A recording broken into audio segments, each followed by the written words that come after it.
अब खबर रानीखेत से है, जहां पंत कोटली खिरखेत सड़क की बदहाल स्थिति राहगीरों और वाहन चालकों के लिए परेशानी का सबब बनी हुई है। सड़क पर जगह जगह बड़े बड़े गड्ढे हादसों को दावत दे रही हैं। वहीं सड़क के दोनों रोगी बड़ी बड़ी झाड़ियों के कारण जंगली जानवरों का खतरा भी बना हुआ है। दरअसल कैंट के A1 लैंड में आने के कारण सड़क के एक हिस्से में निर्माण और सुधारीकरण का काम लंबे समय से अटका हुआ है। किलकोट से खिरखेत तक सड़क का सुधारीकरण कार्य हो चुका है, लेकिन किलकेट से रानीखेत तक का हिस्सा सैन्य क्षेत्र में आने के कारण सड़क की स्थिति जस की तस बनी हुई है। स्थानीय निवासी जतिन जोयाल ने बताया कि वर्ष 2022 के बाद इस सड़क पर कोई काम नहीं हुआ। सड़क के किनारे झाड़ियां इतनी बढ़ गई कि लोगों को जंगली जानवरों का खतरा बना रहता है। उन्होंने बताया कि वह खुद भी तेंदुए के हमले से बाल बाल बचे। तो वहीं पूर्व विधायक करण भारा ने कहा कि उनके विधायक रहते विधायक निधि से कैंट क्षेत्र में बजट देकर सड़क का सुधारीकरण कराया गया था, जिससे लोगों को आवागमन में सुविधा मिली थी। उनका कहना है कि आज उसी सड़क पर विधायक का कैंप कार्यालय भी है, लेकिन सड़क की बदहाल स्थिति की ओर ध्यान नहीं दिया जाना दुर्भाग्यपूर्ण है। क्षेत्रीय विधायक डॉक्टर प्रमोद नैनवाल ने कहा कि सड़क का जिस हिस्से में अधिक गड्ढे हैं वह कैंट क्षेत्र में आता है। उन्होंने बताया कि सड़क के लिए बजट स्वीकृत हो चुका है और बरसात खत्म होते ही सुधारीकरण का काम भी शुरू कर दिया जाएगा।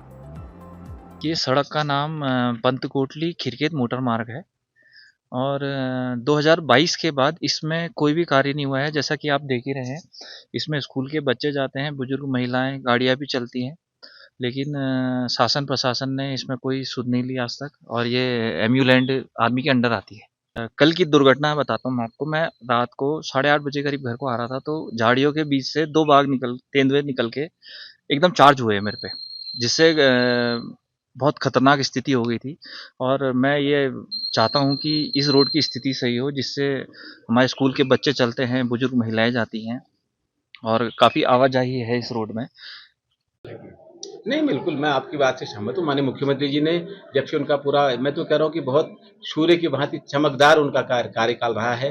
जिस प्रकार विकास के सारे मानक तोड़े गए हैं, जिस प्रकार विकास के नए कीर्तिमान स्थापित किए गए हैं माननीय मुख्यमंत्री जी के कार्यकाल में, हमारे रानीखेत विधानसभा इसकी उदाहरण है पूरे प्रदेश में, जहाँ सबसे ज़्यादा विकास हुआ है। और पिछले 20-25 सालों में इतना विकास नहीं हुआ जितना माननीय मुख्यमंत्री जी के कार्यकाल में 5 साल में हुआ है। और जहाँ तक अब रोड की बात कर रहे हैं कि गड्ढा मुक्त में अधिकांश सड़कें, चूँकि वो उनमें गड्ढा मुक्त का काम भी हुआ है और हॉट मिक्स भी हुए बहुत सी सड़कें।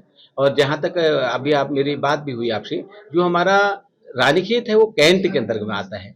जो प्रधानमंत्री ग्राम सड़क योजना जो हमारी थी, रानीखेत पंत कोटली वलना जो सड़क थी, ये चूँकि रानीखेत से शुरू होनी थी और इसका कार्य भी जब शुरू करवाया गया तो कैंट ने अवरोध उत्पन्न किया, क्योंकि उनकी संपत्ति जो है वो कैंट की संपत्ति है, उनके द्वारा काम रोक दिया गया था। तब जाके जो सिविल एरिया है वहाँ से काम शुरू किया गया। और मैं उसके बाद तत्काल मैंने जो कमांडेंट है यहाँ की, उनके पास मिलने गया। मैंने उनको बताया कि किस प्रकार जो करीब 1.5 किलोमीटर का जो टुकड़ा रह गया है रानीखेत बाजार से लेकर के नीचे पंत कोटली के नज़दीक तक, तो उस सड़क में जो गड्ढे हो गए, जो सड़क क्षतिग्रस्त हो गई है, उसमें कैसे काम उसको कैसे पूरा किया जाए, वो गड्ढा मुक्त कैसे किया जाए। तो उन्होंने मेरे अनुरोध को स्वीकार किया और उसमें पैसा भी स्वीकृत हो गया, उसका टेंडर भी हो गया। बहुत जल्दी जैसे बरसात खत्म होगी हम इसमें काम शुरू करेंगे और हमारी वो सड़क भी बहुत अच्छी बनने वाली है। देखिए, दुर्भाग्य है, लोगों की जान को खतरा है वहाँ। कभी कभी मैं देखता हूँ बाइक वाले, छोटी स्कूटी वाले हैं, गड्ढा बचाने के लिए उनको रॉन्ग साइड भी चलना पड़ता है और कभी कभी दिक्कत रहती है। किसी का कभी बहुत भारी एक्सीडेंट होने की वहाँ संभावना है। आपको याद होगा जब मैं विधायक था रानीखेत का, तो किलकोट वाली रोड में तभी स्थिति थी, तो मैंने विधायक निधि से पैसा देके कैंटोनमेंट में उसका सुधारीकरण किया था। गड्ढे भरे थे और लोगों का आना जाना सरल हुआ था और मैं नजर रखता था कहाँ क्या दिक्कत है, कैसे है। चाहे रानीखेत में पानी की दिक्कत थी तो ट्यूबवेल लगवाए मैंने, आज रानीखेत में पानी भरपूर है, दिक्कत नहीं है, और भी बहुत सारे काम। लेकिन दुर्भाग्य है कि उसी रोड में हमारे माननीय वर्तमान विधायक जी का ऑफिस भी है।